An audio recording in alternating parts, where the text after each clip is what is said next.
Call this meeting of the Pittsburg City Commission to order. Will you join me in the flag salute? Pledge allegiance to the flag of the United States of America and to the republic for which it stands, one nation, under God, indivisible, with liberty and justice for all.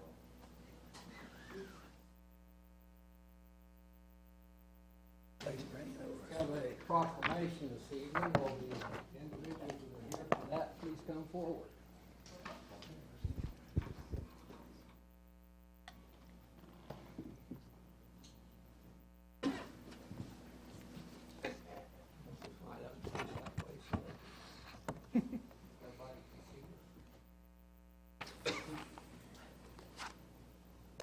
Office of the Mayor, City of Pittsburg, Kansas, proclamation. Whereas the 52nd Annual Skills USA National Leadership and Skills Conference was held in Louisville, Kentucky from June 20th through June 24th, 2016. And whereas Southeast Kansas Career and Technical Education Center of Crawford County students were among more than 16,000 individuals, including other students, teachers, and business partners who participated in the week-long event. And whereas, excuse me, being judged on accuracy, the ability to read and interpret blueprints, workmanship, safety, and the proper use of tools, equipment, and materials, consistent in the carpentry competition, frame walls, cut and install rafters, gable ends, overhangs, fascia board, and soffit, and install sheething and other exterior siding and trim. And whereas CTEC student Matt Volmer of Parsons, Kansas, under the direction of Fort Scott Community College carpentry instructor Kim Coates, was crowned the Skills USA National Champion in carpentry competition. And whereas in addition to a written exam, quality workmanship is vital in the masonry competition, in which competitors construct a composite brick and block project within a 6-hour period to test their ability to meet industry standards. And whereas CTEC student Mac Odell of Pittsburg, Kansas, under the direction of Fort Scott Community College masonry instructor Nicoma Omi, earned the Skills USA National Bronze Award in masonry competition. Now, therefore, I, John Ketterman, Mayor of the City of Pittsburg, Kansas, do hereby proclaim Tuesday, July 12, 2016, as Southeast Kansas Career and Technical Education Center of Crawford County Day in Pittsburg, and congratulate the students and instructors on their outstanding accomplishments and wish them the best of luck in the future. Congratulations.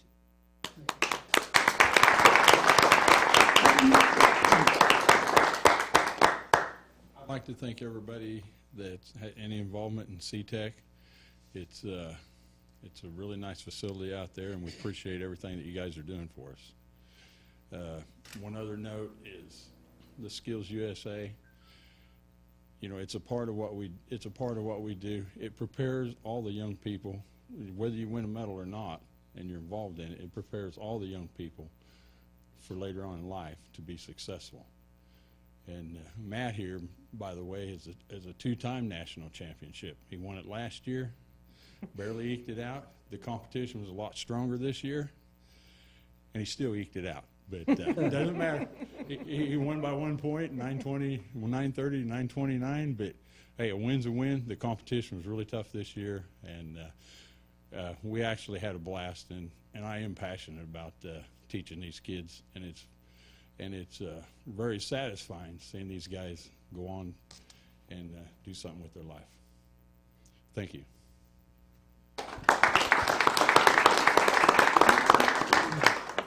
I'll be real quick. Kim pretty much said it all and stole my glory. So, again, I want to thank everybody that's involved with Fort Scott Community College and CTEC that's helped support our young men along the way. My student here, Mac, he competed last year as a sophomore at PHS.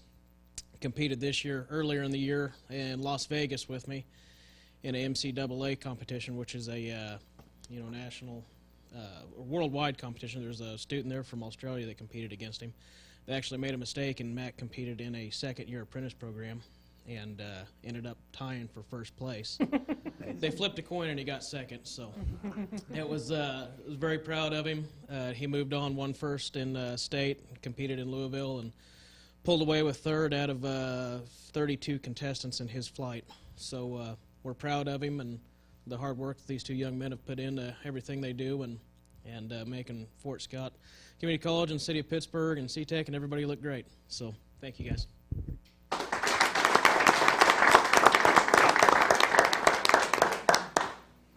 Thank you, guys. Congratulations. Congrats.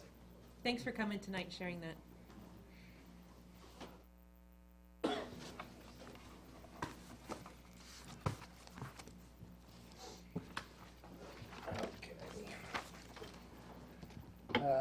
I'll now open the meeting for any public input. If there's anybody here that wishes to speak, come forward, give your name and address. Seeing none, we'll move on to the consent agenda. Are there any items to be removed this evening? If there are none to move, if there are none to remove, I would move to approve. And I'll second. Been moved and seconded. Roll call vote. Gray, Aye. Johnson, Aye. Ketterman, Aye. Munson, Aye. Murnane. Aye. Okay, consider the following. Disposition of bids, Atkinson Municipal Airport Runway Extension 1634.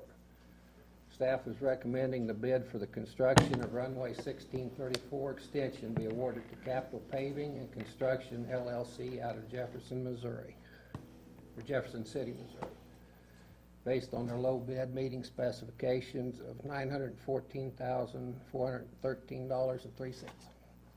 Cameron? Cameron Alden, Director of Public Works.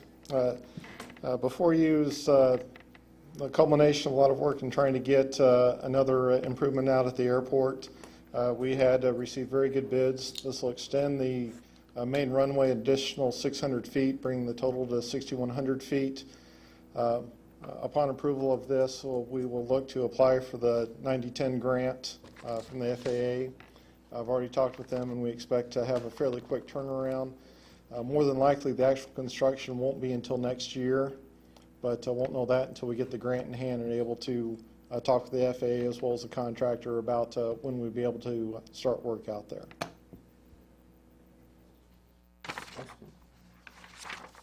If there are none, I'll move to approve.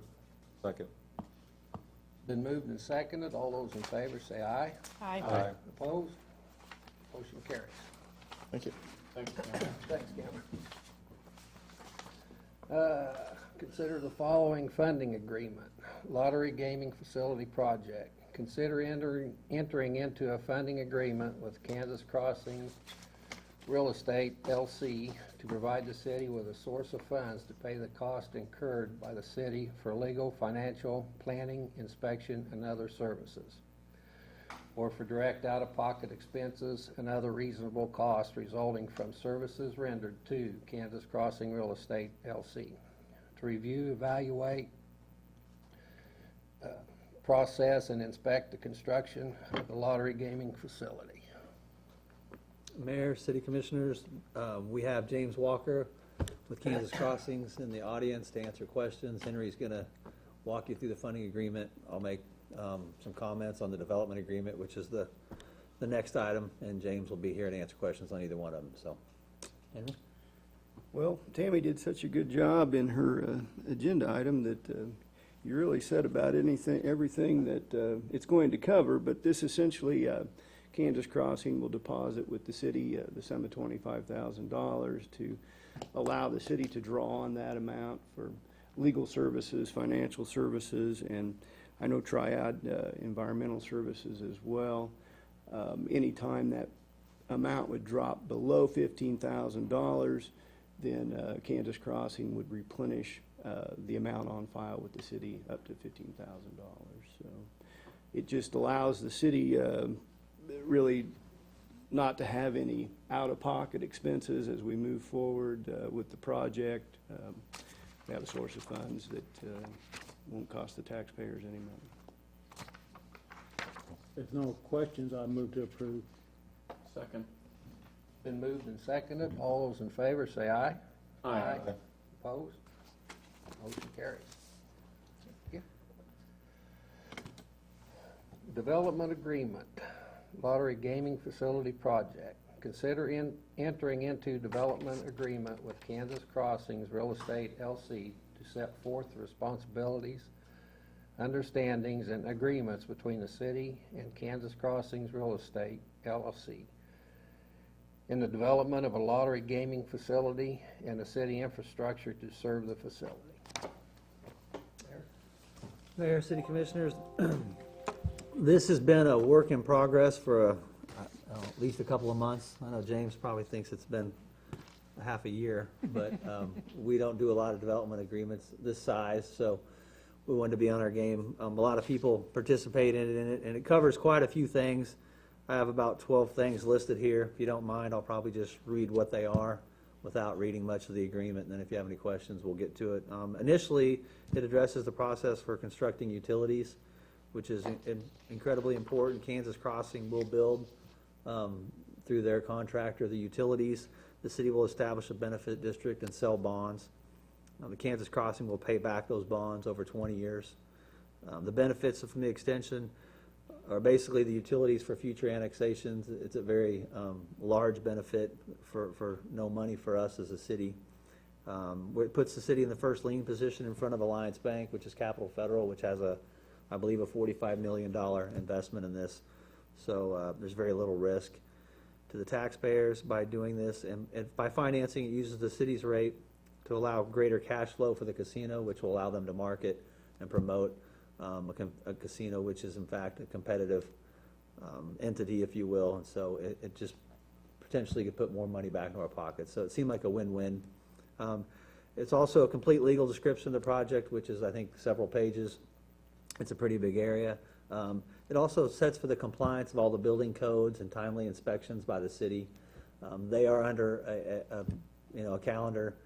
I think April 2nd is their date to have this thing up and running per their contract with the state. So it's important that the city has a clean understanding, a very clear understanding, of what we need to do when we need to be inspecting, and that we're not holding them up, and vice versa. It helps for us to know what their plans are so we can be a good partner. It outlines utility needs and odor control, clear down to that level of detail. There's an Exhibit B in there, which is the utility need assessment. If you got a chance to look at that, that's basically been prepared by PEC in the city, and that's a very complete, detailed list of all the utility work that's going to go on. It involves water, wastewater, and stormwater. There's an Exhibit C, which Matt Bacon put together on behalf of the city. It's our normal covenants and conditions, and it sets forth how the meters and all of that placement of those infrastructure pieces are put together, who's responsible for what, and maintenance. Very important part of the agreement. It establishes all the other utilities, the gas, the temporary electricity, the permanent electricity. It states that it's going to open on April 2nd. I don't know if that's the date. I've heard it might be a month sooner, who knows, but that is in there. The roads are established to be Kansas Crossing's responsibility. Another very important part of this is there's a lot of road work and intersection work that needs to happen out there. The security for the casino will be provided by a professional entity, 24/7 security. That's obviously a very important part of it. Our police, it will be city property, in the city limits. The police will respond, fire will respond, but they will have their own on-site 24/7 security. And it references the funding agreement, which basically Henry already took you through and you already approved. And finally, there's a personal guarantee in there, which is another way for us to assure the taxpayers that there's very low risk on these bonds we'll be putting out on behalf of the casino. And there's also a letter by Springstead, our financial advisor, addressing it as well. So with that, I'd offer the mic to James if he would like to say anything, and I would definitely encourage you to ask any questions at this time. And thanks for everybody's hard work on this. Hello, thanks for having me. I'm James Walker. I'm the project developer and an investor in the project. And just a quick update, I don't know if any of you have been out there recently. Our hotel, we are framing. We're moving up to the second story. We had a concrete pour this morning before the storm rolled in, so we have one more pour on Friday, and then we have steel showing up on Monday. So the casino will be going vertical on Monday, and we're a little behind. It's been a little wet spring here for us, but we'll catch back up, and we're targeting March 1 as our opening date. So happy to answer any questions. I reviewed the documents that we were sent, and it appears, again, to me, that everything we have talked about from the very beginning of the idea of this happening is following through just as planned. And everything that you all have said you were going to do appears in this document, from those initial conversations down to the nuts and bolts of it. So I'm comfortable with everything that I see here. I'm appreciative of our bond folks backing up the documents that we received, saying that this is a very good investment and way to use these bonds. And finally, I'm all about let's avoid any kind of situation as far as, we're trying to hurry up to do something, or somebody's expectations were not clearly laid out in the beginning. And it looks like with every facet of our staff and of your staff, I think you've covered everything that could possibly happen and have addressed it. And so because of that, I'm totally good with everything that I saw. I just had one small question. I don't know who wants to answer it, but I did know in the letter that we got on the recommendations, when they reviewed the financial piece of this, there was one comment or statement at the bottom relative to a question as to whether a lien should be placed on the property as additional protection. Do we feel comfortable proceeding on the basis of the financial review of the financials that we're all taking a look at by Springstead? Just thought I'd ask that because they mentioned that in the review, that was one additional layer of protection. Yes, that's exactly right, that the special assessments are a lien on the real estate, and so that makes this a particularly, I guess, safe investment. And those are the ones you're mentioning will be first in, will be the first Correct. in line. Correct. Okay. I have no other questions. I don't have any. I'll move to approve. I second it. Been moved and seconded. All those in favor say aye. Aye. Opposed? Motion carries. Thank you, James. Thank you, Brad. Good job, Jim. Special presentation of city manager's submitted budget. City manager Darren Hall and director of finance Jamie Clarkson will present the city manager's submitted budget for 2017. Mayor, commissioners, it's that time of year. Once a year, we do what I think is probably the most important thing we do as a group, which is set the annual budget. Basically, it includes all the taxes that'll be levied for the next year and the services that we'll provide with those tax revenues. There's no pretty way to do it. It usually involves this book, which is 150 pages, and put together by our staff. And we appreciate your time, starting probably 3 months ago when we had our working day in here on a Saturday and went through the general ideas and concepts that we were going to use to put it together. And then, of course, we presented the financial forecast a couple of meetings ago and talked about the 5-year view of the city. So today, without getting too into the dirt, we'll get as dirty as you want to get, but we also want to remind you that you have a couple of weeks. Jamie's putting up the budget calendar. This tells you where we are in the process and what's left. Today, I hope is July 12th. And I'm submitting the submitted budget on behalf of the staff and myself to you for your consideration. Hopefully in the next 14 days, you'll receive feedback from your constituents. You'll consider the submitted budget that's in front of you. You'll talk to staff as much as you need to, and we'll answer your questions with the idea that on July 26th, we would actually move on, and you guys would get to probably a consensus on what you think the budget needs to be. You actually will not adopt the budget until August 9th, following a public posting in the newspaper and a public hearing on that day. But that's the general schedule. Jamie will keep us to it, if at all possible, and then he's got some work to do after you actually adopt it with the certification of the county.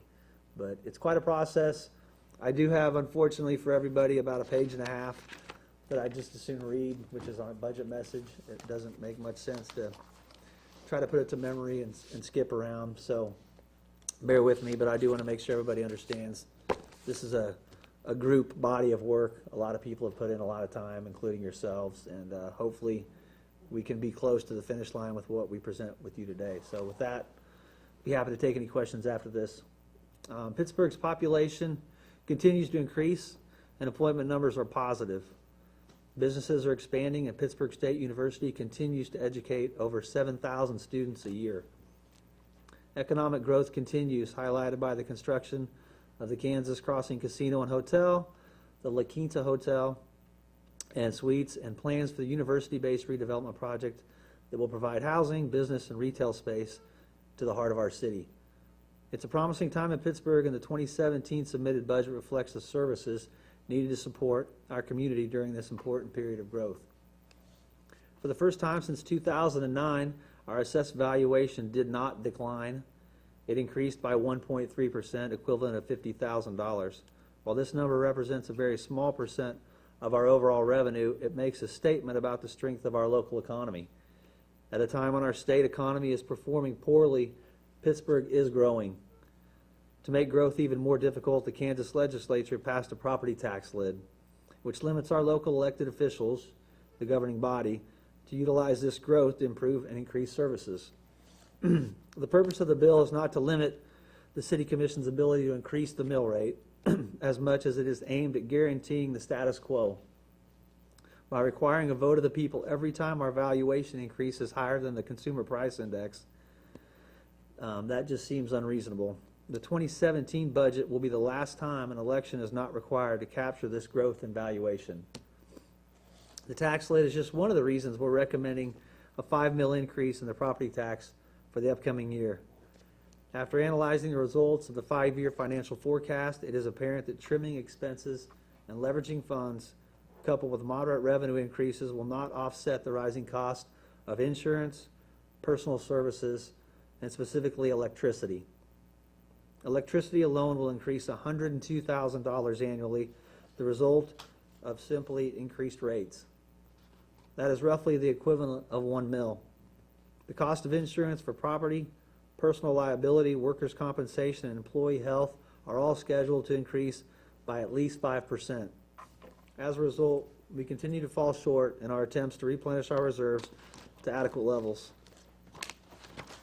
The good news is we continue to see growth and opportunity to lower our tax burden in the future. Assuming the Kansas Crossing Casino opens in early 2017, we will see a positive impact on our revenues. We will make the final payment on the public safety bonds, which paid for the construction of Fire Station 1 and the Law Enforcement Center, which we're sitting in. When these bonds are retired, the 1/2 cent sales tax, which voters approved to pay the cost, will expire as well. While neither of these events have a significant impact on the 2017 budget, they will allow us to improve our fiscal situation in 2018 and beyond. Until then, the staff and I believe the prudent thing to do is to raise the property tax now and protect our ability to provide the appropriate level of service to our community. A $5 million increase in the property tax rate will allow us to function effectively as a city and to continue to pay the necessary debt for our capital improvements projects, specifically the recent improvements at 20th and Broadway, East Quincy, and the planned expansion of South Rouse and the airport improvements. South Rouse from Centennial to the South City limit will be expanded to 3 lanes, complete with curbs, sidewalks, and sewers. The main runway at the airport will be extended by 600 feet and completely resurfaced for the first time in 20 years. Fortunately, the majority of the runway costs will be the responsible of the Federal Aviation Administration. These runway improvements will continue to attract aviation travelers to Pittsburgh while serving our local corporate partners. The roadway improvements are simply necessary to adequately address the growth and the growing number of visitors into our community each day. Also necessary are moderate increases to utility rates to allow us to aggressively repair our water lines, continue our investment in the water and wastewater treatment plants, while maintaining our utility reserves. The following detailed budget is presented for your consideration. Thank you again for your time and leadership as this budget was constructed with your input over the past several months. Respectfully with that, I will be happy to stand for questions. Jamie is obviously here to answer questions, and I believe most of the staff is here. And thanks for all your help with this.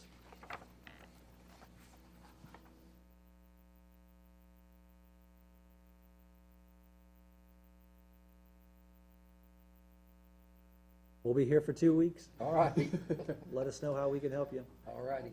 I just, Yeah, go ahead. Okay. I just wanted to say, I'd met with Jamie yesterday, and I think I'd said to him, and if I don't say this often enough to the rest of the staff, I'm always very impressed with what we're brought here as a commission. Like, the things that we see make our jobs so incredibly easy, I feel like. Like, I don't have to do a lot of work now. Like, Darren kind of plays it up like, oh, we're making, like, we are deciding, but we're not doing this. I didn't put together this 150 pages. You and your staff and the people in this room did.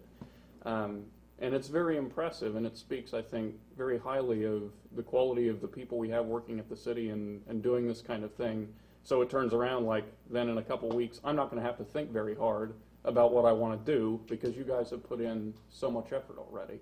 It makes it very easy for me, I feel like, and it's very explanatory and very easy to understand.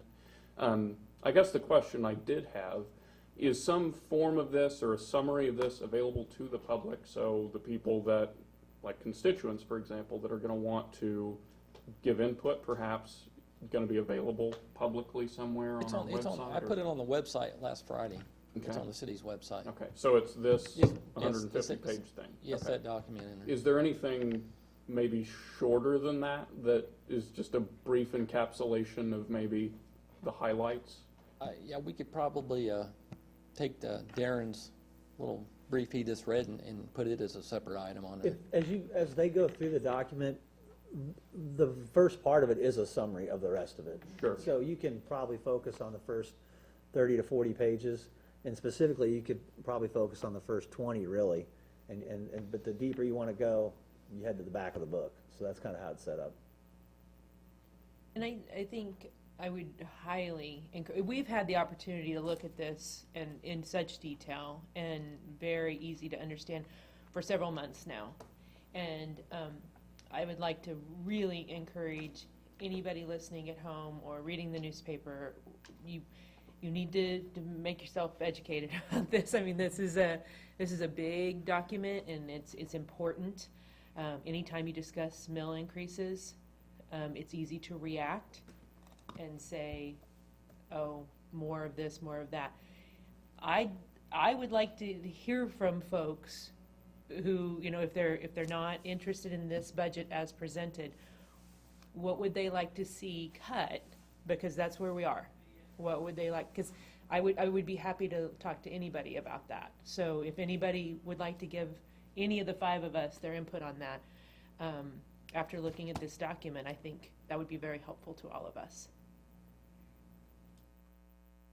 And I'd also like to reiterate that the municipal tax lid this is why we are here tonight, because we no longer have the five of us as elected local officials. Our options are drastically limited in how we can help provide for our city. And that will not be the last time I say that, but tonight it will be.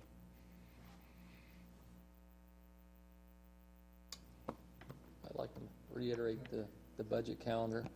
In 2 weeks, we'll need you guys' direction on the number for the budget, because there's a timing thing with when you got to publish for the hearing and all that. It's got to be done. You got to give the public 10 days notice in the newspaper. So basically, I have to get it published probably that Thursday after that Tuesday night meeting. Make it all happen right to line it up for the first meeting in August. Well, I think that's what goes back to what Monica's saying is we need input.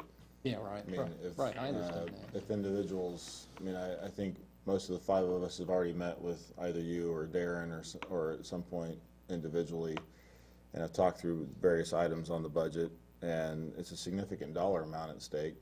And I think a lot of the citizens don't realize how big the budget is for the city and how much of an impact that budget has on them, even more so than some of the things that the state and federal government do. This is the government closest to the people, and unfortunately, more of the decisions that should be closest to the people are being taken away by the government further away from the people. And unfortunately, that's the position we're in. And some of those individuals don't realize the impact of that. And here we are looking at some tough decisions. So the people here in Pittsburgh need to understand that and need to understand the ramifications of it. And I'm sure we'll have to have a tough discussion in 2 weeks about, what decision to be made by a majority. So, Well said, Commissioner. Well said.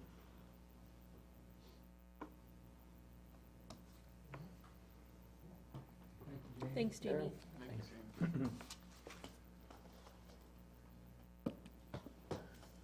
Are there any, oh yeah, We got one more. one more bi-monthly budget review, okay?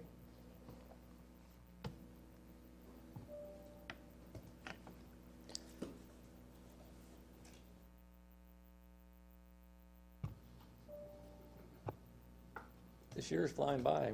I'm here to do the June 30th of this year's budget recap. There's a lot of green on there. That's good.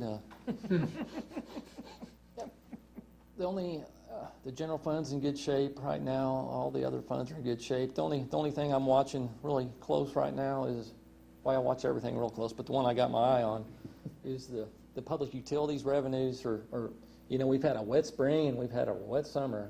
I don't think I've ever seen a summer with this much rain. So the water sales are down quite a bit. They're down about 1% actually, but I hope we'll have a drier August, make up a little ground on that. That's the only thing I got to say. Sales tax through June we're only up 1% over last year for the first 6 months of this year compared to the first 6 months of last year. And that's what I've got in the budget is I've got the revised 2016 sales tax revenue estimated at 1% growth, and then I've got 1% growth for 2017 also. Does anybody got any questions on it? Budget recap. what are we seeing in terms of the impact on? And I know she's sitting down, but in Parks and Recs, because I'm assuming the rain is having a significant impact on the aquatic center and Four Oaks. Actually, It's not? the aquatic center is, it rains, but the sun comes out too, so it's holding its own right now. Okay. Well, that's good news. Yeah. Okay. All right. I'm just curious. I think, Jamie, you guys see this so often, and obviously the left side is revenues and the right side is expenditures, and green is good and red is bad. But if there's one thing to bring your attention to for a taxpayer, as far as how well Jamie is, financially steering the city, because quite frankly, every meeting we have, Jamie's in the room gnawing on all of us to spend less and asking us where we're going to pay for that from. The revenues year to date, total, we brought in 24.1, almost 24.2 million, and we've only spent 19.2. So it's one thing to look at a 12-month period and say, hey, yeah, we're doing fine. It's another thing to look at today and see how you're doing. And the fact that we have brought in considerably more than we've spent means that we're doing what we need to do to make sure in 12 months we end where we need to end, which is in the black. So good job to Jamie, and I apologize to all the staff that he beats on during the week, but I'm one of them. And it shows up in the results. So whatever's going on up there, it's working. And can you refresh my memory? What was the change in the sales tax revenue from the last time you provided an update? You showed It was 1.08 now. It was I think it was just a little over 2%, like maybe in May. But the first couple of months of the year, we were like negative for a while. Now, last year, at the end of 2015 compared to 2014, we ended the year up 3%. But then this year's has kind of flattened out a little bit compared to last year so far. Anybody else have any questions? Nothing else. All right, thank you. Good stuff. Good job, Thanks, Jamie. Jamie. Are there any other non-agenda reports or requests? That's all we have for this evening. Move to approve, or move to adjourn, something. Didn't even have to ask. It's only that easy. Okay. I'll second. Moved and second to adjourn. All those in favor say aye. Aye. Opposed? We're adjourned.